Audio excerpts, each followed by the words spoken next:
Alors, on va essayer de prendre les questions au fur et à mesure, hein. N'hésitons pas, même si un certain nombre de réponses interviendront au cours du déroulé, mais n'hésitez pas, on a 2 micros pour cela. Et donc on essaiera de se donner la parole autant que de besoin. Alors, en une seule diapositive, voilà, on résume toute l'opération. On est dans une phase d'aujourd'hui où on élabore son projet, hein, on est un peu dans ces dispositifs-là. Le parcours, le salon InfoSup vous permet de rencontrer des professionnels pour un peu mieux comprendre les formations, essayer d'avoir des explications. Vous aurez en février aussi d'autres éléments forts, donc sur la 2e semaine de l'orientation, avec les portes ouvertes. Donc là, c'est un temps aussi important où vous prenez davantage conscience des formations. Donc, il y a le projet d'orientation et après il y a la procédure aussi d'accès à l'enseignement supérieur. Donc le projet d'orientation, vous y travaillez, parents, élèves et puis enseignants aussi. Donc vous savez, on a dorénavant en fait 2 professeurs principaux en terminale pour avoir un conseil, un accompagnement plus personnalisé, en tout cas avec de plus petits effectifs. Et vous avez dû très certainement aussi remplir une première fiche de dialogue avec les établissements sur un premier projet global, où on ne vous demandait pas de vous déterminer sur des formations, mais plutôt sur des grands domaines. Voilà, pour commencer à avancer dans le projet. Alors, ce qui va se passer au retour des congés de Noël, c'est qu'à mi-janvier, vous aurez accès donc à la nouvelle plateforme, qui s'appelle pas APB, puisqu'il faut dire que APB n'existe plus, il faut le savoir, et elle est remplacée par un nouveau système qui s'appelle Parcoursup. Donc, ce nouveau système ouvrira donc à la mi-janvier pour les élèves, les parents, et vous pourrez trouver des informations précises sur les formations qui sont susceptibles de vous intéresser. Ces informations, on va le dérouler tout à l'heure, portent sur ce qui s'appelle les attendus, c'est-à-dire quelles sont les compétences, quelles qualités, quelle attitude, quel aussi parcours on peut avoir pour réussir dans cette formation-là. Donc un certain nombre d'éléments qui vont vous permettre d'apprécier davantage une concordance entre votre projet et la formation pour arriver donc au diplôme que propose ou que prépare la formation. Après, une semaine après, donc aux alentours du 22 janvier, au 22 janvier pour être précis, vous allez pouvoir ouvrir votre page, votre profil, votre espace Parcoursup, sur lequel en fait vous allez être amené à formuler, vous allez le voir, 10 vœux maximum. L'ancienne procédure nous permettait de faire 24 vœux, maintenant c'est 10 vœux, mais vous verrez, il y a des évolutions qui justifient très largement cela. Tout d'abord, dans l'ancienne plateforme, la moyenne c'était de 7 vœux. Donc 10 vœux, ça semble suffisant. Et puis, les 10 vœux, tout au long de cette période-là, seront déterminés. Donc jusqu'à mi-mars, on détermine les vœux. Et puis jusqu'à fin mars, on confirme les vœux. C'est-à-dire qu'on apporte les pièces complémentaires qui sont demandées. Et puis pour chaque vœu, pour l'ensemble des vœux, il y aura la nécessité d'apporter une motivation, de décrire pourquoi ce vœu-là, pourquoi cette formation, pourquoi cet établissement, pourquoi dans cette ville, pourquoi et ce que l'on a fait peut-être comme activité, qu'est-ce qu'on a comme particularité qui justifie un certain intérêt à cette formation. Donc motiver et démontrer ce qui a pu être fait au cours de cette période-là. Tout cela sera mis sur ce qu'on appelle, et donc c'est important, un document qui est sur la plateforme, qui s'appelle la fiche avenir. La fiche avenir, c'est le cœur du système, puisque ce sera le document sur lequel seront reportées les notes de première et terminale, les appréciations de chaque enseignant dans une discipline qui seront reportées donc, dans la plateforme, et puis les professeurs principaux mettront un avis aussi sur vos compétences, les qualités que vous avez.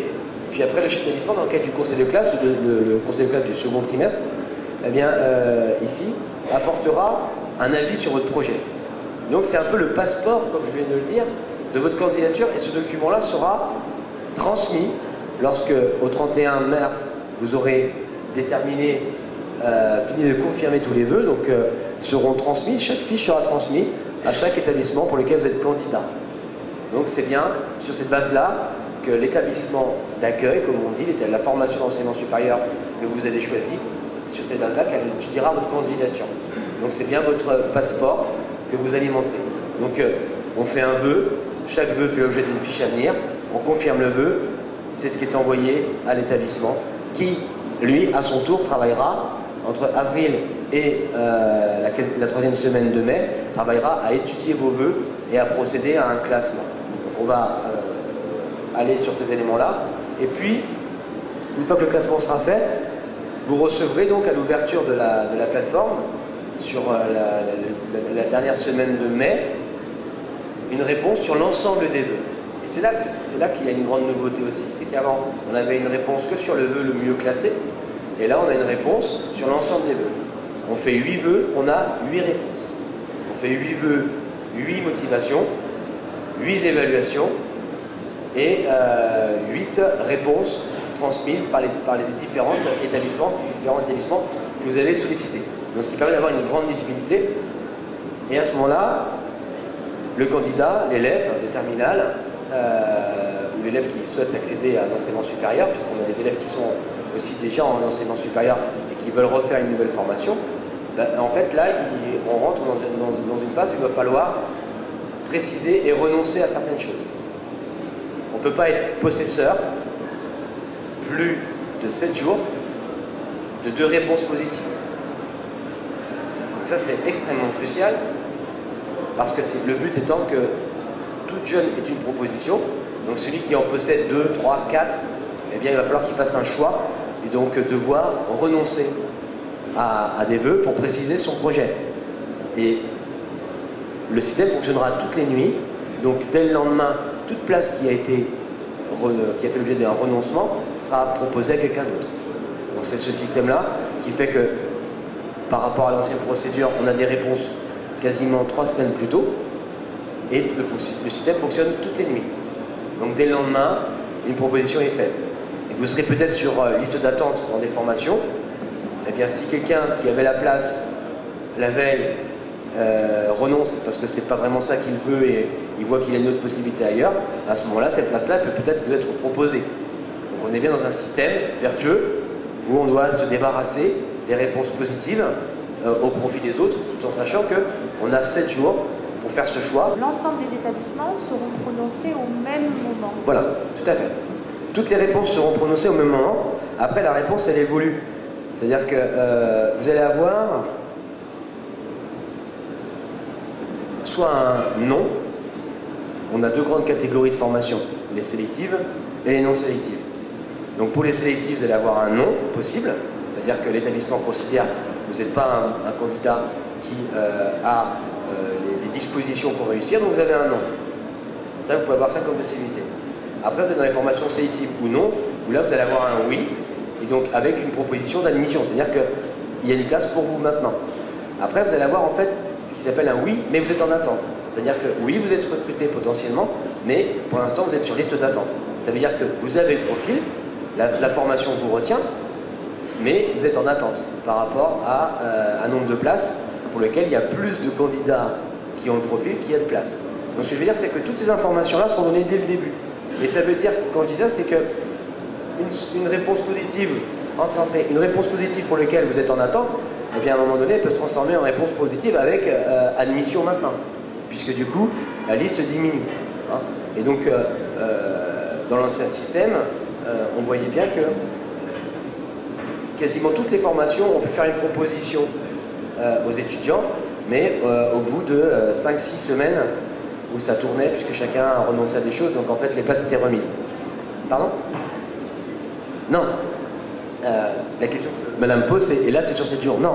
Au bout de 7 jours, on fait un choix, et le système tous les jours fonctionne jusqu'aux premières épreuves d'écrit du bac. Il fait une pause pour laisser tranquille les élèves de terminale, puisqu'il y a des choses à faire à ce moment-là. Et puis, à la fin des épreuves d'écrit, on reprend le dialogue. Et ça va jusqu'en septembre. Ça va jusqu'en septembre. Parce qu'une formation pour laquelle vous êtes en attente, en septembre, eh bien, elle peut constater qu'un élève n'est pas venu. Et donc, c'est une place. Donc, à ce moment-là, le système appellera le jeune qui est en liste d'attente. C'est-à-dire que l'établissement, pour répondre à votre question, madame, l'établissement ne procède pas à un nouveau recrutement. Il ne refait plus d'autres listes. Il aura terminé le classement de ces listes-là, ici, dans l'examen des vœux. Mais fin juin, pour permettre à des jeunes qui n'ont pas obtenu ce qu'ils voulaient, commencera ce qu'on appelle une phase complémentaire. Et là, c'est les formations qui auront de la place et qui n'ont plus de liste d'attente, et qui ont de la place. À ce moment-là, elles proposent 4-5 places, et à ce moment-là, les candidats qui sont intéressés s'inscrivent en même temps à une procédure complémentaire. Ceux qui n'ont rien, ou ceux qui ont eu quelque chose mais qui ne sont pas tout à fait satisfaits, peuvent inscrire une procédure complémentaire qui, elle est faite uniquement de formations qui n'ont pas fait le plein. Ce qui est intéressant, puisque du coup, ça donne des solutions, mais on est uniquement sur un nombre réduit de formations, puisqu'on est uniquement sur des formations qui ont des places encore, et qui n'ont pas de liste d'attente. Aucune formation qui a une liste d'attente sera en procédure complémentaire, puisque comment ça veut dire qu'elle a encore des candidats qu'elle a classés, et qui peuvent répondre oui. Donc, si vous voulez, on va reprendre toutes ces étapes-là, une à une, et on va un peu rentrer un peu plus dans les choses, on va faire les dames. Je voulais avoir avec vous une approche globale de tout le processus, et là on va reprendre les éléments partie par partie. Alors, comme je disais, on était dans un temps sur l'orientation, pour le fait on est sur un temps où on affine son projet, donc là on ne peut que encourager.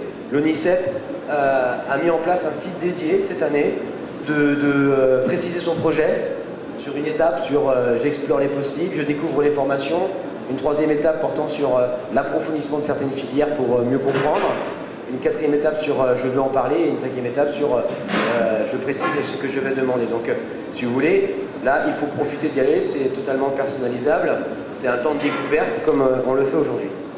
Alors, la plateforme s'ouvre au 15 janvier.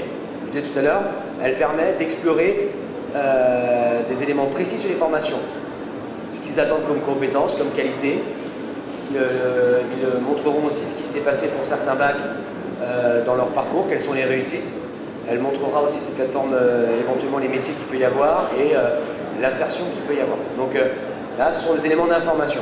À partir du 22 janvier, là, c'est l'élève qui devient acteur. Réellement, jusqu'ici, le candidat était dans une démarche de compréhension, d'information. À partir du 22 janvier, il crée son espace. À partir, ça ne veut pas dire que c'est le 22, hein. C'est à partir du 22 janvier, il crée son espace et il lui sera demandé une adresse mail valide qui fait l'objet qui est souvent consultée, puisqu'il y aura des messages dessus. Donc c'est pas une adresse mail qu'on a un peu oublié de temps en temps. Voilà, c'est quand même quelque chose qu'on vient voir, puisqu'il pourra poser des questions et les réponses il les aura sur ce mail-là. Hein. Donc sera mis en supplément, et c'est une nouveauté, une application pour les smartphones, qu'ils soient Android ou Apple. Donc une application qui s'appellera Parcoursup, qui sera téléchargée, elle n'est pas encore disponible, mais c'est aussi une application qui permettra d'avoir, de ne pas avoir la nécessité d'aller sur Internet, se connecter au site, d'aller sur son application, on trouvera les éléments, ils peuvent poser des questions ici, recevoir des réponses ici. Donc là c'est aussi quelque chose qui est important. Parents, soyez rassurés, vous pouvez aussi mettre un mail vous concernant pour avoir les informations. Hein. Donc tout n'est pas exclusif. Voilà, donc ça c'est un point important. Je continue. Donc ça reprend un peu ce que j'ai dit en résumé tout à l'heure. Il y a maximum 10 vœux en formation initiale et possibilité de faire 10 vœux aussi pour des formations qui proposent de l'alternance, de l'apprentissage. Donc 2 listes. Si vous souhaitez faire un BTS, assistant manager, BTS assistant manager en formation scolaire, c'est dans la première liste. Si vous voulez qu'il soit aussi en apprentissage, c'est dans une deuxième liste. Il y a 2 listes possibles en fonction du statut qui est proposé en apprentissage. Remplir les 10 vœux, c'est obligatoire ou pas? C'est un maximum. Si on en fait 7, on en fait 7. 1, c'est risqué. Mais effectivement, 10, c'est un maximum. Ce n'est pas un minimum en même temps. Donc nous sommes bien sur 10 vœux maximum. C'est peut-être même écrit. Peuvent formuler, donc ça veut dire peuvent. On admet l'hypothèse que ce ne soit pas 10. Alors on choisit des formations sélectives ou non sélectives. Hein, c'est 2 grands groupes. Une formation sélective, en fait, elle va obligatoirement vous accepter. Les vœux, c'est important, ne sont pas classés. Ça, c'est un temps qui permet aussi à vous, futurs candidats, de ne pas devoir dire je préfère telle formation à telle formation, puis après celle-ci, Là, pour l'instant, on est par rapport à votre établissement dans lequel vous êtes, par rapport à l'établissement que vous allez avoir, il n'y a pas d'enjeu sur le classement. Pour vous, préparez-vous par contre à avoir déjà à déterminer ce que vous préfériez quand même. Parce que quand on va vous poser à un moment donné la question de faire un choix, il faut que vous soyez quand même déjà un peu éclairé dans une sorte de préférence que vous avez, mais elle n'est pas exprimée. Elle est pour vous uniquement. Et si vous demandez 5 DUT, c'est peut-être qu'il y en a un dedans quand même qui est votre préféré, soit par la localisation, telle ville, soit par son domaine, soit par sa spécialité qu'on peut avoir. Voilà. Donc je pense qu'il est important ici de bien retenir que les vœux ne sont pas classés, mais pour vous, qu'il y ait quand même une stratégie, du moins une préférence que vous organisez dans votre tête avec vos parents sur vos projets. Et comme j'ai dit tout à l'heure, chaque vœu doit être motivé. Donc il y a un écrit à faire pour chaque vœu. Et donc cette motivation sera exprimée à travers la fiche que je vous ai expliqué tout à l'heure, c'est la fiche à venir. Voilà. Et donc vos 10 vœux sont un maximum, ils doivent tous être motivés et ils ne sont pas classés. En résumé, cette diapositive. Alors, les établissements d'enseignement supérieur, eux, vont étudier, comme je vous disais, votre fiche, donc, qui reprend un certain nombre de choses, donc, notamment aux notes de première et terminale. Donc quand vous allez vous connecter le 22 janvier à votre espace, vous allez reprendre votre numéro identifiant élève de l'établissement A, et quand vous allez vous connecter, vous allez voir la plateforme est déjà équipée de beaucoup d'informations vous concernant. Et vous avez vos bulletins de première qui sont déjà dedans. Il y a vos coordonnées, téléphone, tout ça. Donc évidemment, c'est des données qu'on a dans les bases des établissements. Vous avez juste à aller confirmer que c'est bien vous et que tout cela fonctionne. Vous allez même avoir un système de mail pour vérifier que le mail, vous le consultez avec un mot de passe à reprendre dans le mail pour que ce soit bien bouclé cette affaire. Donc il y aura vos élèves vos notes de terminale et de première et terminale qui vont arriver dans cette plateforme. Et puis, il peut vous être demandé par les formations d'enseignement supérieur des compléments. Dans certaines formations sur l'art, par exemple, ils ont demandé des preuves de production que vous avez pu faire. Tout ça, ce sera obligatoirement numérique.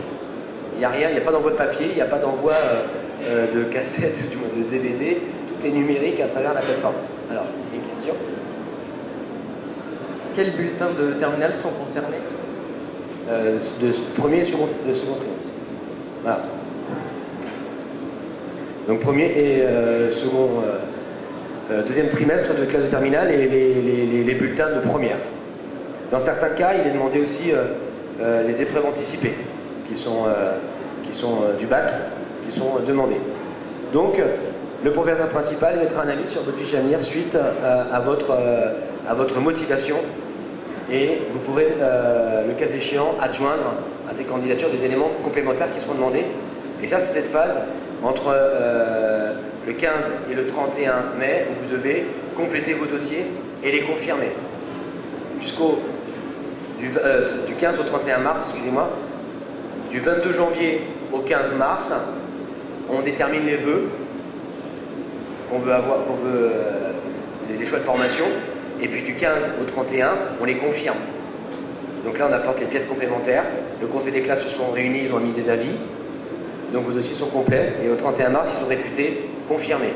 Et après, vous ne faites plus rien pendant 2 mois, vous préparez votre bac, et vous avez des réponses fin mai. Alors, les réponses, c'est là que je vous disais tout à l'heure, en fonction de la formation, si c'est une formation qui est sélective, elle vous proposera 3 réponses, une formation sélective. Non, donc il n'y a plus rien à jouer. Elle vous dira oui, et vous êtes dans les capacités que j'ai, et donc je vous propose une admission. Ou autrement, elle vous dira oui, mais pour l'instant, vous n'êtes pas dans les premiers, mais vous êtes sur la liste d'attente. Vous voyez bien, il y a une distinction, il y a un non, il y a un oui, et j'ai la place maintenant pour vous. Il y a un oui, mais pour l'instant, je n'ai pas la place pour vous. Et ça veut dire que vous êtes quand même recruté dans le profil, mais il y a d'autres personnes avant vous. Il n'y a pas assez de place pour l'instant. Donc ça, c'est les formations sélectives. BTS, DUT, classe préparatoire grandes écoles, école d'ingénieur. Et puis pour les licences non sélectives, Donc là, il n'y a pas de non. La seule chose, c'est un oui ou un oui si. Le oui, c'est vous avez le profil, je vous recrute.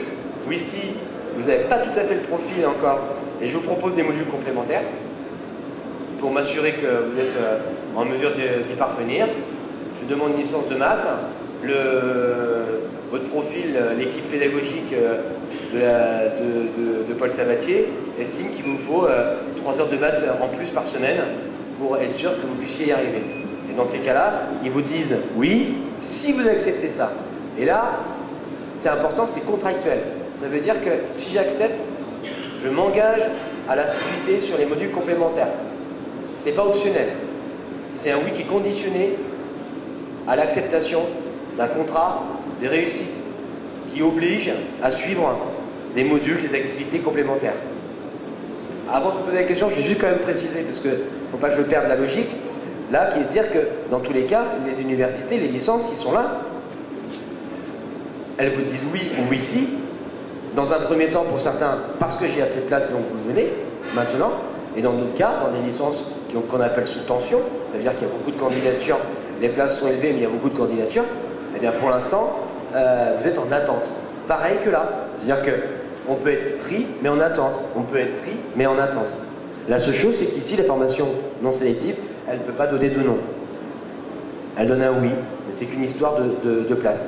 Je vais prendre un exemple, l'an dernier, Psycho, à Toulouse, qui fait l'objet souvent de beaucoup d'attention, et tout le monde en a entendu parler. Eh bien, Psycho a pris tout le monde, en fait. Mais ils n'ont pas pris tout le monde au premier jour. À la fin, ils avaient pris tous les élèves de l'académie qui ont demandé Psycho à Toulouse. Certains avaient demandé Psycho à Champollion, à Albi, ils ont été pris aussi. Mais ce que je veux dire, c'est qu'au tout début, quand il y a X mille candidats qui le souhaitent, c'est pas forcément X mille qui vont maintenir. Voilà, donc ils ont été pris. Donc ce qui se passera pour eux, c'est qu'ils auront un oui, on vous prend, mais pour l'instant, vous êtes sur liste d'attente. Et au fur et à mesure du temps, une proposition pourra leur parvenir. Mais au début, c'est peut-être une réponse qui consiste à dire que vous êtes en attente. Il y avait une question ici, je viens. Est-ce que dans les divers, on est obligé de mettre une formation non sélective? Alors non, ce n'est plus le cas. L'an dernier, pendant 2 ans, on a été obligé de mettre ce qui s'appelait la pastille verte. Je pense que vous connaissez ça, et donc il n'est pas obligé de mettre une licence non sélective. Après, on peut conseiller de sécuriser. Si on ne demande que des formations sélectives, on peut avoir des noms partout. Alors ça, on ne le souhaite à personne. Et on y travaillera, rassurez-vous. Il est prévu dans notre procédure académique. La rectrice d'Académie de Toulouse nous mobilise pour que le jour des résultats, tous les élèves qui aient non aient un accompagnement particulier. Les élèves auront en attente. En attente, c'est bon, il ne faut pas stresser. Ça veut dire qu'on est quand même pris, mais il faut attendre que les jeunes qui ont des places renoncent à des choix. Et tout ça, ça va être revenu, ça va revenir. Quand même, pour vous dire, dans l'académie de Toulouse l'an dernier, tous les élèves de bac général, en bac général, avaient eu une proposition. Ils ont tous eu, c'est peut-être pas la préférée qu'ils voulaient, ils ont tous eu quelque chose. Et à la toute fin de procédure, on est à un peu plus de 30 jeunes qui n'ont rien eu et qu'on continue d'accompagner. Donc quand même, c'est juste que la procédure, au tout début, là, elle va être quand même assez différente parce que tous les jours, elle va fonctionner. L'an dernier, elle fonctionnait que 3 fois. Elle fonctionnait que 3 fois avant l'été. Et donc là, elle va fonctionner tous les jours. Donc on peut quand même être assez serein dans son approche puisqu'on est quand même sur les mêmes conditions. Il y a un peu plus d'élèves, il y a autant de places de formation. Donc je pense qu'on va arriver plus facilement à ce que chaque jeune ait une proposition la plus intéressante possible. Mais par rapport à l'an dernier, c'est le jeune qui fera son choix parce qu'avant, l'outil, par le classement des vœux, éliminait des vœux qui étaient proposés de manière inférieure. Donc là, vous aurez vraiment la visibilité sur tout ce que vous avez demandé, sur les réponses, et puis votre projet a pu évoluer pendant 2 mois. En fait, ce BTS-là, je l'avais mis en 8e position, mais il m'aurait intéressé. Beaucoup d'élèves nous appellent quand on est dans la procédure. Mais est-ce que j'ai été pris sur un vœu inférieur? Parce que du coup, c'est vrai qu'il me plaisait bien. Là, trop tard, non? Là, c'est moins radical. C'est vous qui ferez le choix. Ça peut paraître stressant de dire, au bout de 7 jours, il faut abandonner une proposition. Mais si vous abandonnez, c'est que vous en avez 2. Donc on en a au moins une qu'on conserve. Et il n'empêche qu'on reste candidat sur les formations où on pourrait être en attente. Donc c'est toujours quand même quelque chose d'intéressant. Alors, donc c'est ici qui est résumé ce que je vous disais tout de suite, le dialogue, c'est-à-dire que quand on a une proposition, le délai est d'une semaine, donc c'est 7 jours. Hein. 7 jours, c'est-à-dire qu'il y a un temps avec le week-end pour qu'on puisse discuter en famille de cela. Donc quand il y a 7 jours, on est sûr d'avoir un week-end à l'intérieur. Donc dès qu'il y a une proposition, il doit renoncer aux propositions de mission qu'il a éventuellement reçues pour ne pas monopoliser des places. C'est ça l'esprit. C'est-à-dire que dès qu'on a 2 propositions avec une admission, eh bien on a 7 jours pour n'en garder qu'une. Pour autant, on reste candidat, on demande à rester candidat sur les autres formations où on est en attente. Donc ça c'est important. Mais ça veut dire qu'on a au moins quelque chose. Cette situation-là peut aller jusqu'en septembre. C'est-à-dire qu'on peut être jusqu'en septembre en attente sur une formation.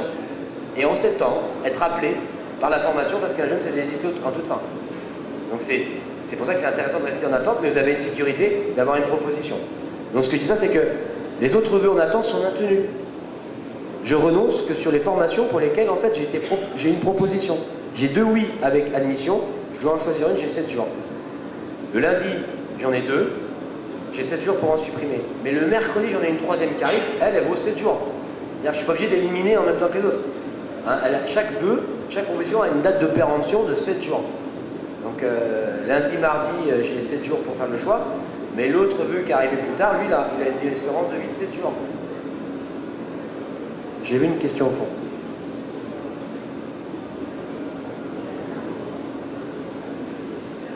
Est-ce qu'on sait combien on est sur liste d'attente? Oui. Alors l'an dernier, ça a été mis en œuvre l'an dernier, donc ça va être repris cette année. C'est un élément qui est éclairant. C'est-à-dire que c'est des formations très sélectives. Ils classent 400 candidats pour 50 places et ils recrutent jusqu'au 300e. Celui qui est 400e saura qu'il est 400e et que l'an dernier, ils ont pris un élève au 300e. Donc ça donnera un peu une perspective. Mais chaque année est un peu différente, donc, mais ça vous montrera la profondeur de la liste dans laquelle vous êtes. Et il y a beaucoup de formations qui ont vraiment des attentes très très très longues, mais parce que c'est des formations qui sont très courtisées sur le plan national, donc c'est très recherché, donc il y a beaucoup de mouvements. Hein. Ça recrute des fois très très loin. Après, il y a des BTS qui sont très rares, ils ont 12 places, ils recrutent jusqu'au 13e. Vous êtes 14e, des fois, ça vaut mieux être 400e sur une formation que 13e, du moins le 2e en liste d'attente sur d'autres formations. Mais tout ça, ce sera des éléments qui vous seront donnés pour que vous puissiez appréhender. Mais quoi qu'il en soit, rester en attente, ça ne vous empêche pas d'accepter là où vous êtes une formation en attente. Allez-y, monsieur. Oui, au bout de 7 jours, si jamais on a loupé complètement le truc et qu'on n'a pas... faire ça. Voilà. Alors, ça peut arriver. Qu'est-ce qui arrive dans ces cas-là? Alors déjà, on aura mis en place des éléments pour ne pas y arriver, c'est-à-dire qu'il y aura des relances. Il va y avoir des relances, à la fois les établissements dans lesquels les élèves sont, eh bien, ils auront les informations pour dire attention, il y a quand même encore un tel et un tel, ils ne doivent pas confirmer, c'est demain qu'il doit arrêter les choses, parce que ce qui se passe, c'est qu'au bout de 7 jours, s'il n'a pas fait, il sort de la procédure entièrement. Tous les vœux tombent. Mais c'était déjà le cas avant. Je vous rassure, ça a toujours été comme ça. C'est très compliqué, donc l'académie, hein, mon service plus précisément, on fait des permanences le week-end dans ces cas-là, et les équipes elles bossent à envoyer des textos aux jeunes pour dire passer dans 2 heures c'est terminé, qu'est-ce qu'on fait, voilà. Donc non, il y a un gros suivi, il y aura des notifications, c'est pour ça que l'application sera là aussi pour envoyer des éléments. Alors on ne veut pas, entre stressant, dans 3 jours, dans 2 jours, dans 1 jour, et ne rien dire, il faut trouver un bon dosage. Mais il faut quand même avertir, après il y aura aussi les professeurs principaux qui auront ces éléments-là, les chefs d'établissement. Bon, je pense que quand on est là, on s'en rappellera, et surtout qu'il y a une parenthèse pendant les épreuves du bac. Vous n'aurez pas de proposition. Par contre, si vous avez une procédure, un vœu, lui, il est aussi à trancher. Mais il n'y aura pas de proposition, il n'y aura pas de discours, de communication du part des établissements d'accueil pendant ces périodes-là. Donc, bon, ça arrive, hein. Je ne peux pas le dire, mais l'académie, c'est 30 000 candidats. Hein. Et on a une petite dizaine. Mais certains, vous savez, le système fait que parmi les 30 000 candidats, il y en a quand même une petite centaine qui sont là, mais qui veulent faire autre chose. Ils sont inscrits pour sécuriser et ils ne se sont jamais désinscrits. Et donc, ils ont une proposition, et ils font rien, ils laissent leur page mourir, mais pour nous jusqu'au bout, c'est un candidat potentiel, donc on ne sait pas. Donc en fait, on relance, et en fait, il sort de la procédure parce qu'il n'a jamais répondu. Et on le voit bien, il y a des formations qui ne sont pas dans le dispositif, chose qu'on essaie de réduire.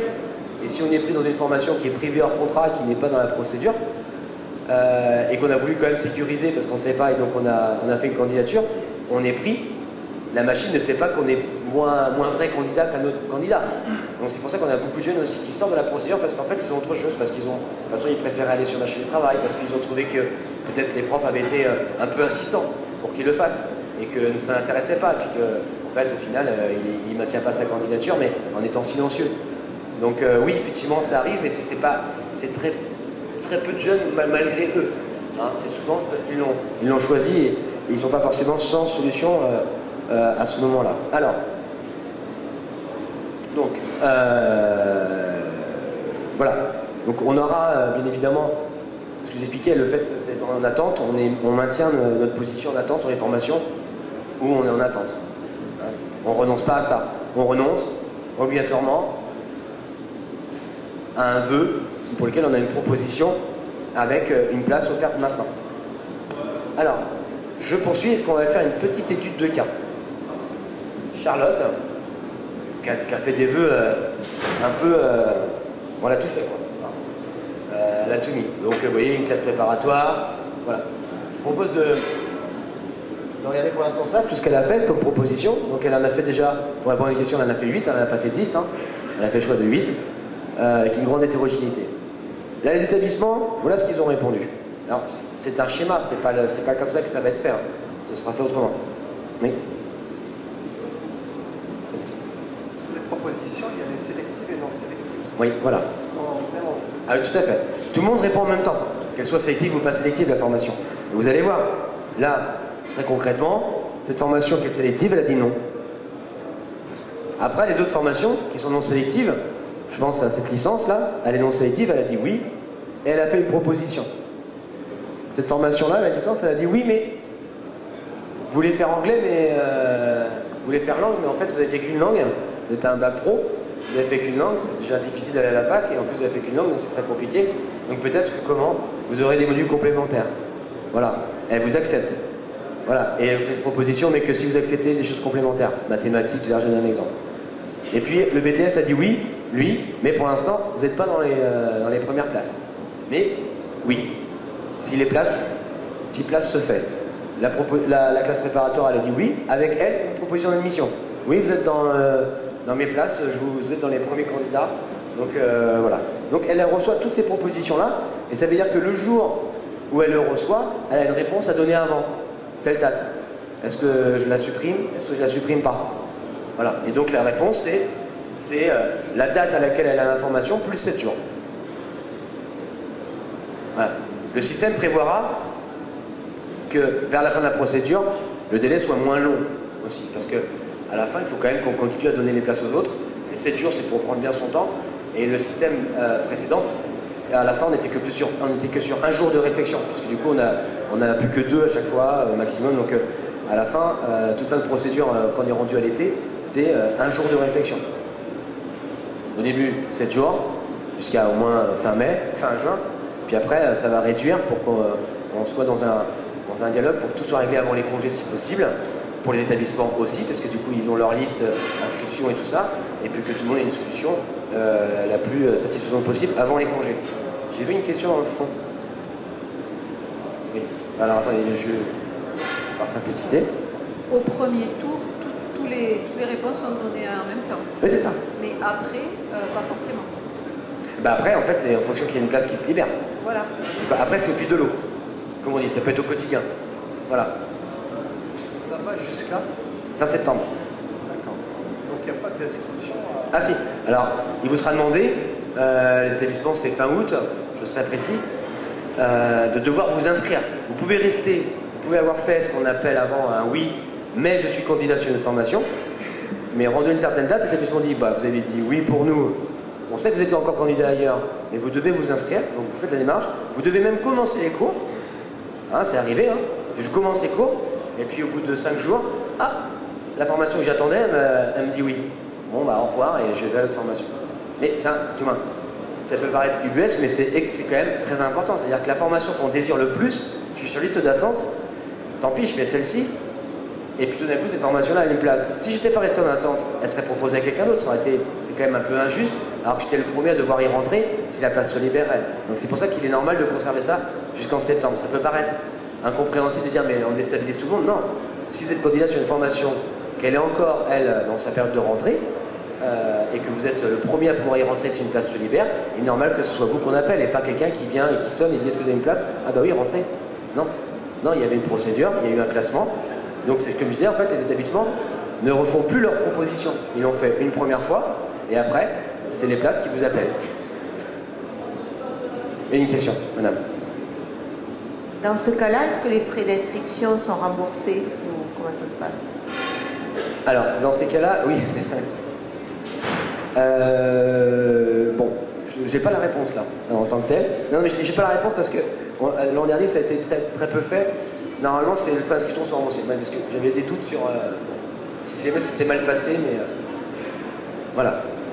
Vous avez la réponse, on fait culture commune. Vous avez dit sur les vœux groupés. Je vais prendre l'exemple des, par exemple des INSA, il y en a à Lyon. Oui, alors ça s'appelle un concours commun. Donc là, c'est pareil. En fait, là, c'est la particularité, c'est des grandes écoles où ils ont un concours commun. Et donc, en faisant une demande, on candidate à plusieurs de leur formation, à plusieurs lieux de cette formation-là. Ça vaut qu'un vœu. Hein, et vous avez des sélections, des tests à passer. Et après, vous avez la réponse par le Parcoursup. Mais ça vaut qu'un vœu. Ça, c'est le principe des concours communs qu'on peut avoir. Et c'est un regroupement d'écoles de plusieurs lieux. Moi, c'est la même école, hein, même grande école, qui peut vous accueillir dans différentes villes.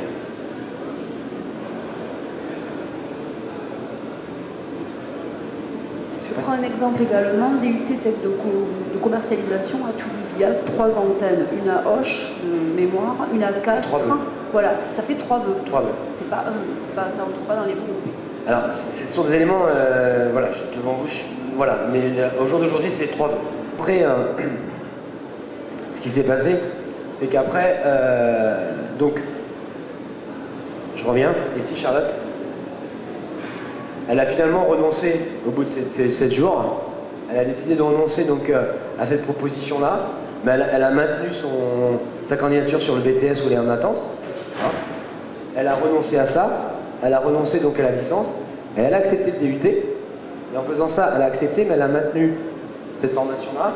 Elle s'est maintenue candidate ici et s'est maintenue ici. Elle a renoncé aux autres. Les autres sont partis dans le pot commun et dès le lendemain, ils ont été proposés à quelqu'un d'autre.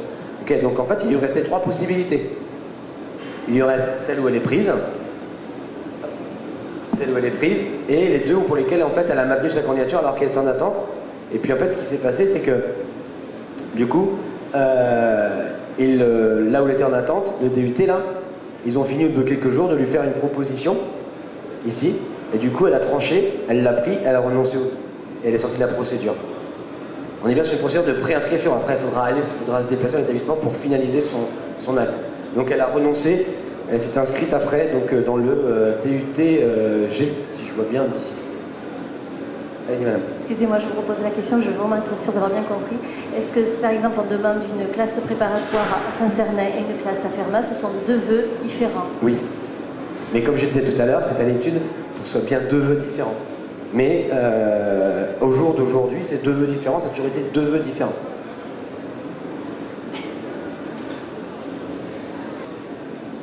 Date de fin. La date n'est pas précise, mais c'est fin septembre. Mais ce qui est important, c'est que avant fin septembre, va s'enclencher ce que je vous ai expliqué tout à l'heure, la phase complémentaire. La phase complémentaire, elle arrivera fin juin. Fin juin, avant la fin de la phase normale qui elle se termine en septembre.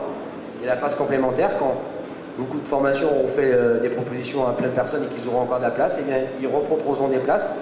Et à ce moment-là, ceux qui n'ont pas eu de place ou qui n'ont pas tout à fait contents et qui ont un peu évolué et qui se disent bah, c'est vrai que cette formation-là elle est disponible, moi j'étais pas candidat, mais maintenant je voudrais bien être candidat.